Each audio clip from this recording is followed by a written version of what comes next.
Ayos po ba mga kaibigan? Ito po ay giniling na karning baka. Ito naman ay giniling na karning baboy. Haluin po natin yan. Ang tip ko sa inyo, kaya po juicy ang mga burger patties, mga bola-bola at hindi siya dry pag niluto nyo, pag pinirito nyo. Kasi pinagsasama nyo talaga yung karning baka at saka po yung karning baboy. Yung may taba-taba ng konti. Ganun po ang tip. Tapos lagyan po natin ng konting asin at konting pamintang durog.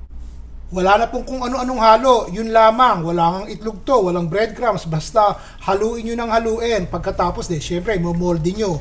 Isa sa patip ko sa inyo, bago nyo po iprito ang inyong burger patties o bola-bola, ilagay nyo muna sandali sa freezer para tumigas-tigas po ng konti. Ganon. Gandang buhay po mga kaibigan, konting mantika lang yan ha. Ituturo ko po sa inyo kung paano gumawa ng juicy na burger patties. O tignan nyo po, pag matigas-tigas na mas magandang iprito yan ng ganon, kailangan mainit ang mantika. Diretso lamang, kapag malaki po ang kawali, edi 4 ang ilagay natin. Yun. Sige, hanggang sa pumulat maluto. Alam nyo, hindi po masyadong malakas ang apoy kasi masusunog yung labas, yung loob hilaw. O, itob na po natin.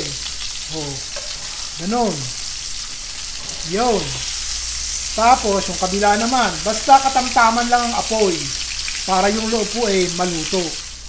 Babaliktad ko na po ha. Hindi ko masyadong lulutuin. Lutong-luto kasi po gagawa pa tayo ng sarsa niyan at ilulubog natin. So, para sa akin ayos na po ito. Mahirap yung dry na dry kapag pitong-pito. Di masarap. Nawawala lasa. Tinanggal ko po yung mantika at medyo marami Ito yung pinagprituhan. Lagyan na po natin ng bawang. Tapos po isang kutsarang butter. Tunawin po natin yung ating butter. Lagyan po natin ng 1 tasang kaldo galing sa beef, kahit pork. Pakukuluin po natin yan. Timplahan nyo na po ng 2 kutsarang toyo.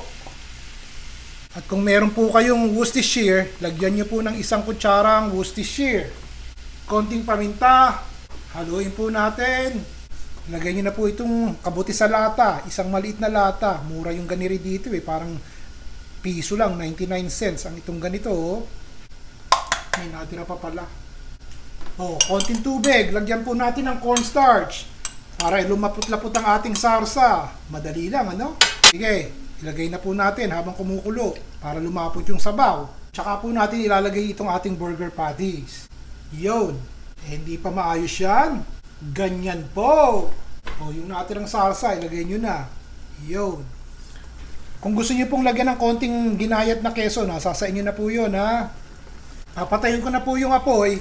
At meron po akong natira ditong spinach. Ilalagay ko na para maganda. Isang bagsakan na lang pagkain natin kasi nandiyan na po ang gulay. Kung wala naman ayos lang. Natira lang po ito. Di nag-live ako ng 1 araw sa inyo. Nilagay ko. Tatakpan ko na po at hayaan na lang nating malanta yung ating spinach. Tapos. Narinig po. Kompleto na yan ha. Hinaluan po natin ng konting gulay. Para isang lutuan na lang po. Okay na po bahalang dumiskarte sa sarsa kung gusto nyong maglagay. Ginawa ko lang pong parang torito para maganda ang presentation. Pero wag nyo pong isisilbi ng ganiri sa pamilya nyo.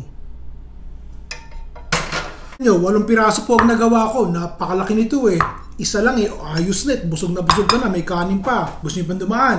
Buksan ko po yung tarangkahan ha. Nagustuhan nyo po ba? Ilagay nyo po yung comment nyo dito sa babat nang mabasa ko at ako naman ang matuwa. O bukas, ibang ulam na po naman.